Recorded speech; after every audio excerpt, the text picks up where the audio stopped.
우리가 지난주에도 1절부터 9절까지의 말씀을 봤는데요. 그 후반부의 이야기를 하지 않았기 때문에 오늘 다시 한번 좀 해볼게요. 지금 이스라엘 백성들은 학개 선지자의 선포함으로 인해서 성전을 재건하는 일을 멈췄던 일을 다시 시작합니다. 물론 그 과정이 순탄하진 않아요. 여러 가지 힘듦도 있고 어려움도 있었어요. 그 중에 재건되고 있는 성전을 바라보는 옛사람들, 즉 이전에 솔로몬의 화려하고 웅장한 성전을 바라봤던 사람들은 재건되는 그 성전을 바라보면서 좌절과 실망감을 멈출 수가 없었어요. 왜냐하면 너무 보잘것이 없으니까, 초라하니까. 도대체 이렇게 초라한 성전에 하나님의 영광이 어떻게 임할까 싶은 거예요. 하지만 여러분, 지금 하나님께서는 그런 성전을 통해서도 영광 받으심을 믿으시길 바랍니다.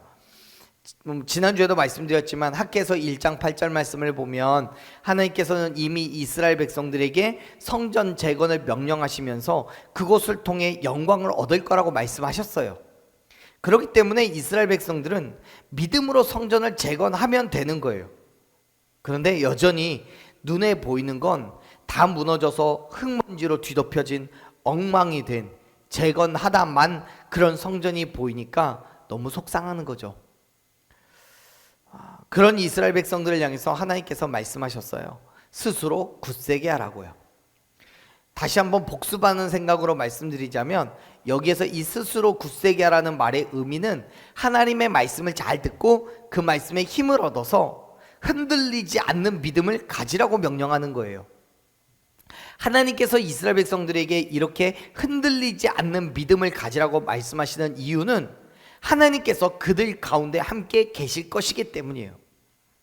그리고 그 하나님은 만군의 여호와, 즉 이 땅을 창조하시고 다스리시고 모든 전쟁 가운데서 승리케 하실 하나님이시기 때문에 그렇게 이야기하는 거예요. 자, 하나님께서는 학개 선지자를 통해서 그 만군의 하나님이 이스라엘 백성들에게 어떤 일을 행하셨는지에 대해서 이렇게 얘기를 하셔요. 5절 말씀을 같이 한번 읽어보겠습니다. 우리 같이 읽어요. 5절. 너희가 애굽에서 나올 때에 내가 너희와 언약한 말과 나의 영이 계속하여 너희 가운데 머물러 있나니 너희는 두려워하지 말지어다. 아멘. 지금 하나님께서는 과거에 이스라엘 백성들이 애굽 땅에서 나올 그때에 그들에게 언약하셨던 그 말씀 그대로 하나님의 이스라엘 백성들 가운데에 머물러 계실 거라고 말씀하셔요. 이거는 4절에서 내가 너희와 함께 한다라고 말하는 것과 또 다른 표현이에요. 같은 의미인데 다른 표현이에요. 그리고 성전을 재건하게 하실 것에 대한 확실한 보증이기도 한 말씀입니다. 여러분, 성전을 재건한다는 건 포로에서부터 귀환한 하나님의 백성들이 하나님의 백성으로 회복되는 걸 얘기해요. 하나님만 온전히 섬기는 거룩한 백성으로 세움을 받는 것의 또 다른 표현이에요. 그런데 여러분, 여러 차례 이야기했지만 또 성경에서도 말씀하고 있지만 그것이 이스라엘 백성들의 힘과 능력으로 되는 게 아니에요. 오직 이스라엘 백성들 가운데 임재하시고 그들과 함께 하시는 하나님의 성령의 권능, 하나님의 영의 권능으로 그렇게 하실 것을 여러분 믿으시길 바랍니다. 우리 성경에서 계속해서 머물러 있다라고 번역하는 히브리어는 어떤 한 장소에 서 있는 상태를 의미합니다. 어떤 한 장소에 서 있는데 그게 처음 섰을 때부터 지금까지 계속해서 지속되고 있다라는 걸 말해요. 지금 학개 선지자는 하나님의 영이 이스라엘 가운데 지속적으로 있는 상태를 강조하여서 표현하고 싶은 거예요. 왜요? 왜 그렇게 표현해요? 이스라엘 백성들이 하나님의 택한 언약의 백성이고 하나님께서 그들을 도우심으로 말미암아 성전 재건을 반드시 성공시키실 것이기 때문에요. 그걸 약속하시는 거예요. 그래서 이스라엘 백성들은 자신들이 처한 형편이나 주변 환경들로 인해서 두려워할 필요가 없는 거예요. 하나님께서 함께 하신다는 확고한 믿음으로 모든 두려움을 이길 수 있음을 여러분 믿으시길 바랍니다. 지금 그 얘기하고 있는 거예요. 하나님께서 그들 가운데 함께하고 계시기 때문에 그 믿음으로 모든 두려움을 이길 수 있다라고요. 그래요, 여러분. 하나님의 영, 즉 성령님께서 언제나 우리와 함께 하실 것이고 결코 떠나지 않을 것입니다. 그리고 약속하신 모든 것을 반드시 이루실 거예요. 아멘. 죄와 어둠 가운데 있는 우리를 반드시 구원해 주심을 여러분 믿으시길 바랍니다. 왜요? 만군의 여호와잖아요. 천지 만물을 창조하시고 다스리시며 태초부터 지금까지 영원하신 그 하나님께서 우리의 생명의 문제를, 우리에게 주어진 문제를 해결하지 못하신다는 것이 오히려 더 믿기 어려운 얘기예요. 물론 그럼에도 불구하고 믿지 않는 사람들 많아요. 또 세상은 그 믿음을 부정하게 할 만큼 악하여서 죄와 불의함이 가득한 곳이에요. 뿐만 아니라 하나님을 대적하고 믿는 성도를 핍박하고 어려움을 주어요. 그런 걸 잘 보면 우리도 어떤 게 맞는 건지, 어떻게 살아야 잘 사는 것인지 때로 헷갈릴 때가 많아요. 하지만 여러분, 두려워하지 마십시오. 걱정하지 말고 염려하지 마십시오. 하나님께서 나에게 말씀하신 대로 순종하며 믿음의 자리로 나아가는 저와 여러분 되길 간절히 축원합니다. 왜요? 예수님께서는 이미 우리에게 승리를 약속해 주셨단 말이에요. 요한복음 16장 33절 말씀 보세요. 자, 우리 말씀 봅시다. 요한복음 16장 33절 말씀. 자, 같이 읽어볼게요. 읽습니다. 이것을 너희에게 이르는 것은 너희로 내 안에서 평안을 누리게 하려 함이라. 세상에서는 너희가 환난을 당하자 담대하라. 내가 세상을 이겨노라. 아멘. 예수님께서 승리하셨어요. 예수님의 승리로 인하여서 우리는 온전한 평안을 누리게 되었음을 여러분 믿으시길 바랍니다. 근데 그 평안이 어디에서 주어지는 거예요? 예수님 안에서요. 예수님 안에서 평안이 주어져요. 요한복음 16장 33절에서 얘기하잖아요. 너희가 내 안에서 평안을 누리게 하려 한다고요. 그렇게 우리 안에 계시는 성령님께서 역사하셔서 그 모든 어려움을 이기고 반드시 승리하게 하실 거예요. 그렇기 때문에 믿음으로 그 자리에 계십시오. 쓰러지고 무너지지 말고 세상을 바라보면서 초라하고 연약한 내 모습에 주저앉지 말고 두려움 없이 오히려 세상과 맞서 싸울 수 있는 저와 여러분들에게 간절히 소망합니다. 이 땅 가운데 믿음을 드러내고 하나님의 거룩한 백성으로 예수 그리스도의 죽으심과 부활하심을 드러낼 때 세상은 하나님의 살아계심을 보는 거예요. 왜요? 나를 통해서 하나님께서 역사하시니까. 하나님의 영광이 우리의 삶에 풍성하게 임하게 되기 때문에요. 자, 보세요. 하나님께서는 성전이 완공된 이후에 벌어질 일들에 대해서 이렇게 말씀하셔요. 자, 6절 7절 말씀 같이 읽어봅시다. 6절 먼저 읽을게요. 만군의 여호와가 이같이 말하노라. 조금 있으면 내가 하늘과 땅과 바다와 육지를 진동시킬 것이요. 7절 또한 모든 나라를 진동시킬 것이며 모든 나라에 내가 이 성전의 영광이 충만하게 하리라. 만군의 여호와의 말이니라. 아멘. 6절 처음에 이 말씀의 주체가 누구인지를 선언하죠. 누구라고 얘기해요? 만군의 여호와요. 학개 선지자가 지속적으로 표현하고 있는, 학개서 1장 1절에서부터 2장 끝절까지 계속해서 나오는 하나님의 모습이 뭐냐면 만군이에요. 만군의 여호와예요. 하늘과 땅을 주권적으로 통치하시는 전능자시고요, 말씀하신 것은 어떤 것이라도 성취하실 수 있는 권세를 가지고 계신 하나님이 말씀하신다는 거예요. 그 말씀은 반드시 이루어질 겁니까? 안 이루어질 겁니까? 이루어지는 거죠. 왜요? 만군의 여호와가 하시는 말씀이니까. 근데 그 말이 뭔 뜻이에요? 이 이후에 선언하시는 말씀을 그대로 이룰 거라는 확신이요, 확증. 이거는 추측이나 예상이 아니라 확신이에요. 여러분, 지금 하나님께서는 이스라엘 백성들이 왜 두려워할 필요가 없는지, 아니 두려워해서는 안 되는지에 대해서 그 이유를 말씀해 주고 계시는 거예요. 함께 하시겠다고 약속하신 그분이 만군의 여호와시니까요. 여러분이 어떤 어려움을 겪고 힘듦을 겪을 때 내 옆에 나를 항상 지지해주고 나를 항상 사랑해주시는 우리 부모님이, 엄마 아빠가 계신다라는 그 이유 하나만으로도 우리는 위로를 얻잖아요. 여러분, 세상을 살아가면서 힘듦 당연히 있죠. 어려움이 있죠. 특별히 그리스도인으로서 살아가면서 받는 핍박과 괴로움 당연히 있죠.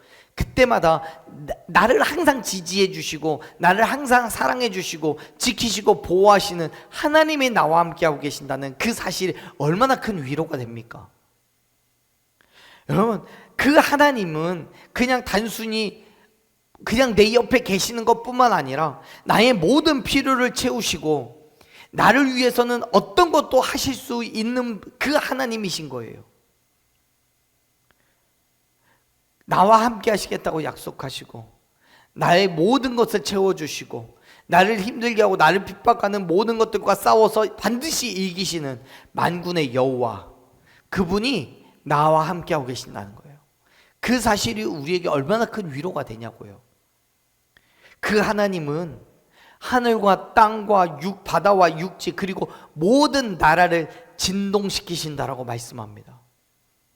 여러분, 이 말씀은 하나님께서 이 땅에 반드시 임재하실 거라는 뜻이에요.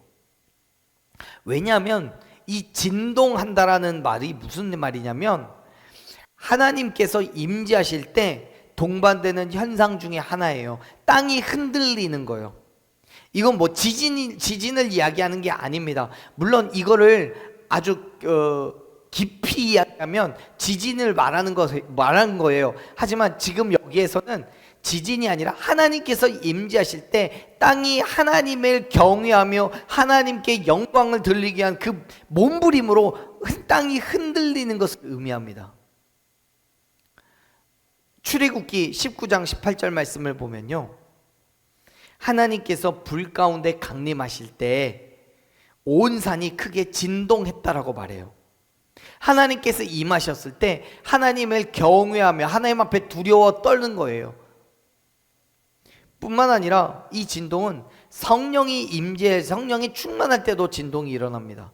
사도행전 4장 31절 말씀을 보면 빌기를 다음에 모인 곳이 진동했다라고 얘기해요.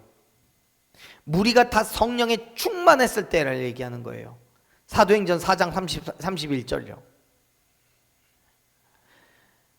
결국 지금 6절 7절에서 말씀하신 건 뭐냐면 하나님께서 진동시킬 것이라는 것은 하나님께서 완성된 성전에 임재하실 거라는 분명한 약속인 거예요.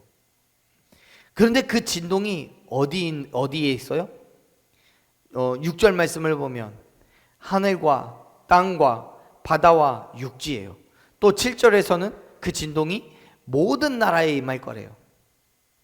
여러분, 이건요, 인간이 존재하는 모든 장소와 그 영역 밖에까지를 다 포함하는 공간적인 개념을 풀어서 설명하고 있는 거예요. 하늘과 땅과 바다와 육지와 그리고 모든 나라, 즉 하나님의 임재는 단지 재건된 성전 안에서만 확인되는 얘기가 아니라는 거예요. 분명히 성전이 재건되었을 때 그곳에는 하나님께서 임재하심으로써 모든 세계가 하나님의 임재를 알게 돼요. 하나님을 알지 못하고 또 인정하지도 않고 무시했던 모든 나라들에게 그들의 방해로 영원히 중단될 것만 같았던 성전이 재건되는 순간 하나님의 영광이 드러나는 것을 보고 두려움에 휩싸이게 될 거라는 걸 지금 이렇게 표현하고 있는 거예요. 그날이 되면 모든 나라들은 하나님이 참 신이시고 온 우주의 유일한 통치자이심을 깨닫게 될 것입니다. 그리고 하나님을 믿고 말씀에 순종했던 그의 백성들은 기뻐하며 온전히 하나님을 찬양하게 될 것을 믿으시길 바랍니다. 그래요, 여러분 지금 이스라엘 백성들은 성전 재건을 주저하고 있는 이유가 다른 것도 있지만 무엇보다 이방 민족들 공격이 무서웠기 때문에 그래요. 성전을 재건하거나 예루살렘 성벽이 재건되는 것은 이스라엘이라는 나라가 재건되었다는 의미이기 때문에 주변의 이방 민족들에게는 달가운 얘기가 아니에요. 그래서 그렇게 성전 재건을 방해하고 있는 거예요. 또 이스라엘 백성들은 이방 민족들의 방해를 걱정하고 주저앉아 있었던 거예요. 그런데 하나님께서는 뭐라고 얘기해요? 하나님께서 모든 나라를 진동시키실 거래요. 하나님의 임재를 모든 나라가 알게 될 거래요. 성전이 재건되고 하나님의 영광이 그곳에 임했을 때 온 땅에 진동이 임함으로써 모든 나라가 두려움을 얻게 될 거라고 지금 말씀하고 계시는 거예요. 여러분, 저와 여러분이 살아내고 있는 지금 이 시간 또한 마찬가지입니다. 지금 우리의 삶을 방해하는 수많은 것들, 특별히 믿음을 방해하는 것들이 있어요. 물질로, 환경으로, 때로는 우리의 믿음을 의심하게 하고, 오시겠다고 말씀하신 예수님은 지금 이미 2000년이나 훌쩍 넘었는데 오실 기미도 안 보이고, 현재 내 삶을 잘 살아내는 것이 더 유익이라고 세상은 유혹하기도 합니다. 그럴 때마다 우리는 어때요? 걱정되죠. 두렵죠.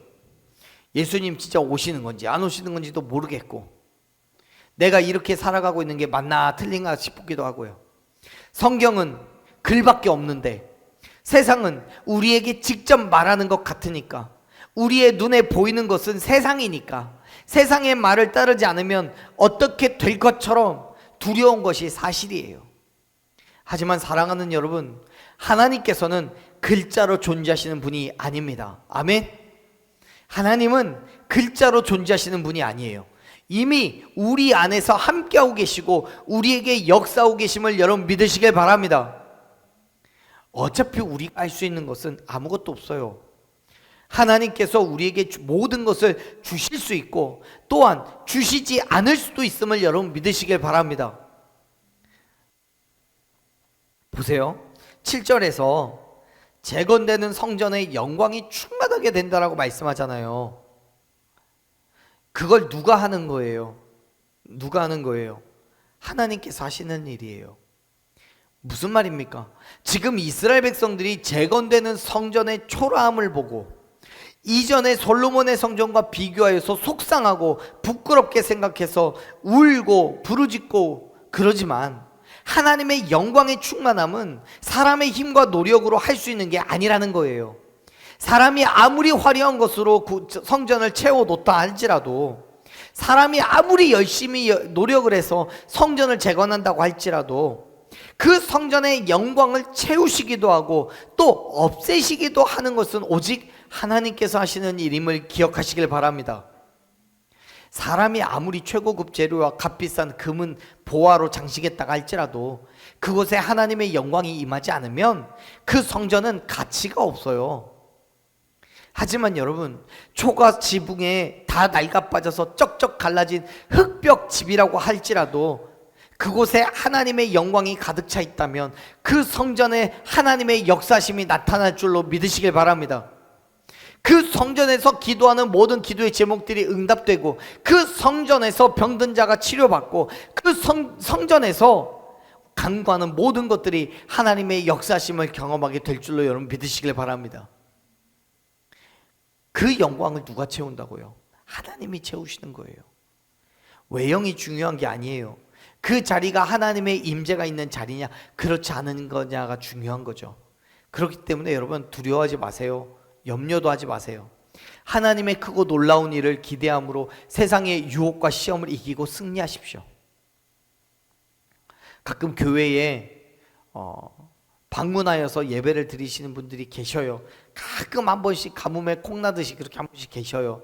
근데 그때마다 이제 그분들이 그 다음 주에 안 나오시면 왜 안 나오실까? 마음에 뭔가 씁쓸함, 뭐 상처까지는 아니지만 뭔가 모르는 아쉬움이 남을 때가 있어요.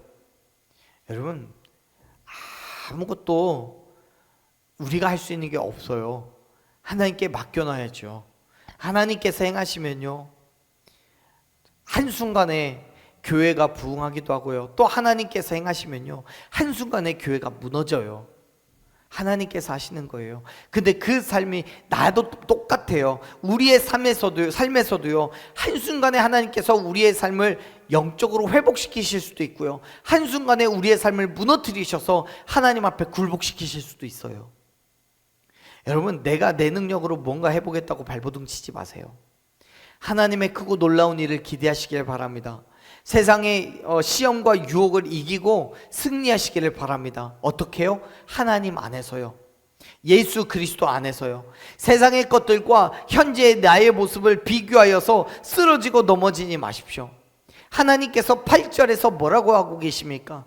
8절 읽어볼까요? 읽어보겠습니다. 은도 내 것이요 금도 내 것이니라 만군의 여호와의 말이니라. 아멘. 사랑하는 여러분, 하나님께서는 세상의 모든 것을 다 가지신 분이심을 믿으시길 바랍니다. 그런 분이 성전의 초라함을 보고 당신이 채우실 거면 뭔들 못 채우시겠습니까? 그렇지 않다면 지금 현재의 모습으로도 충분히 괜찮다는 거 아니겠어요? 사실 하나님께서 지금 이 시점에 8절에서 이렇게 물질적인 것으로 말씀하시는 이유는 이스라엘 백성들이 성전 재건을 주저하거나 낙심하게 된 이유가 뭐 이방 민족들의 공격이 두려워서도 있지만 상당 부분 물질에 있기 때문에 그래요. 말씀드렸던 것처럼 솔로몬의 성전의 경우 성전 건축에는 어마어마한 경비가 소요되었어요. 다윗 때부터 그 재료를 준비해 왔고 주변 나라들의 도움을 많이 받았어요. 오랜 시간 성전 건축을 준비했기 때문에 솔로몬의 성전은 아주 화려하게 웅장하게 건축될 수 있었어요. 하지만 여러분, 다 무너진 성전을 재건하는 지금 그게 완전히 불가능한 거예요. 앞에서도 말씀드렸죠. 보잘것없는 재료로 주변 민족들의 눈치를 보며 재건하는 성전의 초라한 것이 어쩌면 당연한 거예요. 그래서 솔로몬의 성전을 봤던 이스라엘 사람들은 재건되는 성전과 비교하여서 인간적인 욕심 때문에 창피하고 낙심이 되는 거예요. 그러한 이스라엘 백성들에게 하나님 말씀하시죠. 도대체 뭐 때문에 그렇게 풀 죽어 있니? 뭐 때문에 울부짖고 있니? 은도 내 것이고 금도 내 것이야. 여러분, 이 말씀은 두 가지 의미를 동시에 가지고 있는 겁니다. 먼저 은과 금이 하나님의 것이라는 건 하나님께서 그 은과 금이 부족해서 사람들에게 요구하는 것이 아니라는 거예요. 그렇기 때문에 비록 성전이 외형적으로는 초라할지라도 하나님께서 그 외형을 보시고 임재하시는 것이 아니라 사람들의 마음을 보고 계심을 여러분 믿으시길 바랍니다. 호세아서 6장 6절에서 그렇게 말씀하시죠.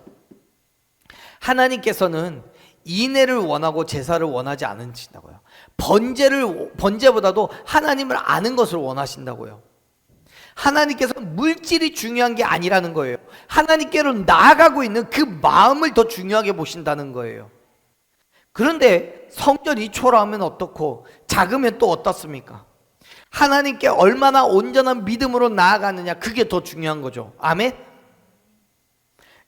이 말씀의 또 다른 의미는 뭐냐면 은과 금은 하나님의 것이기 때문에 성전 건축에 있어서 필요한 모든 것을 누가 채우신다고요? 하나님이 채우신다는 의미예요. 그건 지금뿐만 아니라 솔로몬 때도 마찬가지였어요. 성전은 건축할 때 필요한 모든 재료를 다윗의 때에 하나님께서 다 채워주신 거예요. 그건 다윗이 능력이 있어서가 아니에요. 다윗이 모든 것을 다 할 수 있어서가 아니에요. 하나님께서 그에게 은혜를 주셨고 다윗과 함께 하셨기 때문에 풍성하게 채워질 수 있었던 거예요. 그리고 그것은 지금도 마찬가지입니다. 성전을 재건하는 당시에도 또 지금 저와 여러분에게도 하나님께서 함께 하시지 않으면 아무것도 할 수 없고, 하나님께서 함께 하시면 나는 할 수 없지만 모든 것을 다 할 수 있음을 여러분 믿으시길 바랍니다. 그렇기 때문에 사랑하는 여러분, 하나님의 역사심을 기대하시길 바라요. 내 힘과 내 능력이 아니라 하나님께서 행하실 일을 바라보세요. 그리고 나는 아무것도 하지 않고 가만히 있으라는 얘기는 아니에요.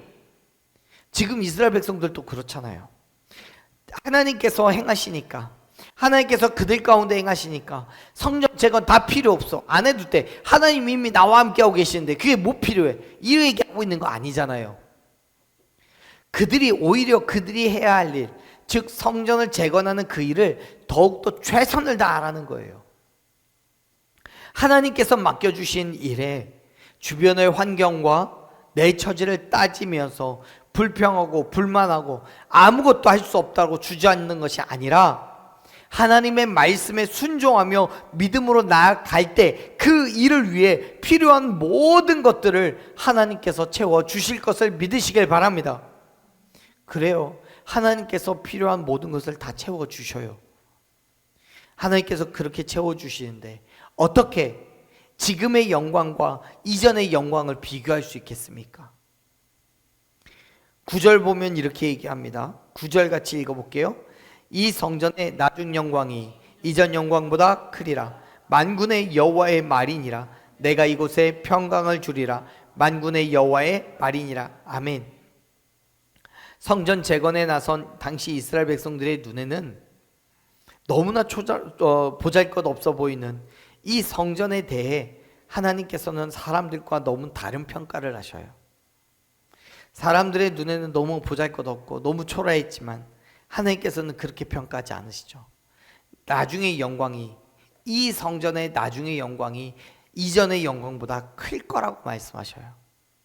여기에서 이전의 영광이라는 것은 당연히 과거 솔로몬이 맨 처음 건축했던 그 성전에 임했던 영광을 말합니다. 그런데 여러분 오해하지 마세요.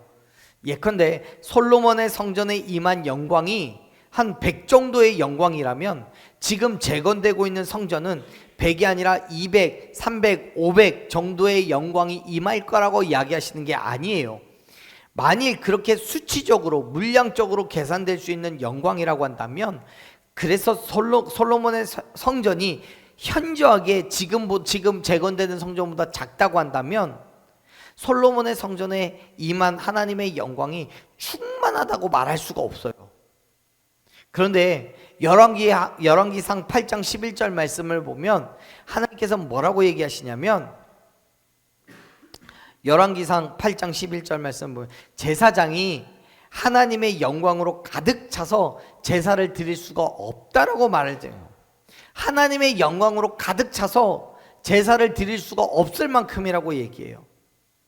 솔로몬의 성전 안에도 하나님의 영광이 충만했던 거예요. 지금 9절에서 말씀하고 있는 이전의 영광은 솔로몬의 성전의 세상적인 가치를 말하는 거예요. 분명히 맞아요. 하지만 나중의 영광은 하나님의 역사심에 대해서 말씀하고 있는 거예요. 다시 말해서 이전의 영광에도 하나님은 임재하셨고 역사하셨지만 지금 이스라엘 백성들은 그 성전의 화려함을 보고 영광을 보고 영광을 말하고 있다는 거예요. 하지만 나중의 영광, 즉 외적인 아름다움은 하나도 없지만 하나님의 임재로 충만한 그 영광을 보게 될 거라고 지금 말씀하고 계시는 거예요. 그 영광의 임재하심이 곧 평강이에요. 그래서 9절 말씀을 잘 보면요, 학교에서 9절 말씀을 잘 보면 나중 영광이 이전 영광보다 더 크다는 말씀 뒤로 하나님께서 나중 영광이 임한 그 성전에 평강을 주시겠다고 말씀하시는 거예요. 그 말은 1차적으로는 다 무너진 솔로몬의 성전과는 다르게 재건된 이 성전이 안전하게 보호하시겠다라는 말씀이에요. 평강이 그 성전 안에서 주어지는 거예요. 사실 크고 화려한 것보다 더 중요한 것이 있다면 그건 무너지지 않는 거예요. 이해가 되시죠? 키는 엄청 큰데 맨날 병을 달고 사는 것보다 작아도 튼튼하게 사는 게 좋잖아요. 그런데 여기에서의 이 평강은 그렇게 보호해 주시겠다라는 것과 함께 이 땅에 평강의 왕으로 오시는 예수 그리스도를 말씀하는 것이기도 합니다. 여기서 이 평강은 히브리어로 우리가 잘 아는 단어예요. 샬롬이라는 단어예요. 이건 부족함이 전혀 없는 온전하고 충만한 상태를 의미합니다. 이 평강은 예수 그리스도를 통해서 드러나는 평강이에요. 예수 그리스도를 중심으로 새롭게 세워진 성전에서 완전하게 성취되는 평강이라는 사실 여러분 기억하시길 바랍니다. 요한복음 14장 27절에서 예수님께서 그렇게 말씀하셨어요. 평안을 너희에게 끼친다고요. 곧 나의 평안을 너희에게 주노라고요. 내가 너희에게 주는 것은 세상이 주는 것과 같지 않아서 너희는 마음에 근심도 하지 말고 두려워하지도 말아라 라고 말씀하셔요. 사랑하는 여러분, 지금 우리의 모습이 어떻든지 걱정하지 말고 염려하지 마세요. 예수님께서 우리와 함께 하실 때 예수 그리스도로 인한 평강이 우리 가운데 차고 넘쳐 흐르게 될 줄로 믿으시길 바랍니다. 물론 세상과 비교할 때 물질적인 풍요함이 없을 수 있어요. 명예와 권력 없을 수도 있어요. 때로는 우리가 손해를 봐야 되고 희생을 해야 될 수도 있어요. 그러나 예수 그리스도가 우리와 함께 계심으로 말미암아서 넉넉히 세상을 이길 수 있음을 여러분 믿으시길 바랍니다. 예수님으로 인하여서 영원하고 완전한 영광과 평안을 누리게 될 것을 여러분 기대하시길 바라요. 여러분, 사랑하는 여러분, 이 땅을 살아가는 우리가 세상을 두려워하지 않을 이유, 염려하지 않을 이유는 분명합니다. 현재의 우리 모습으로 내 안에 재건되는 성전으로 다시 예수 그리스도가 그곳에 임재하실 때 우리 안에 주어지는 평강이 있기 때문이에요. 그래서 우리는 두려워할 필요 없어요. 염려할 필요가 없어요. 우리를 통해 행하실 하나님의 크고 놀라운 일을 기대함으로 하루하루를 믿음으로 살아가는 저와 여러분 되기를 간절히 축원합니다.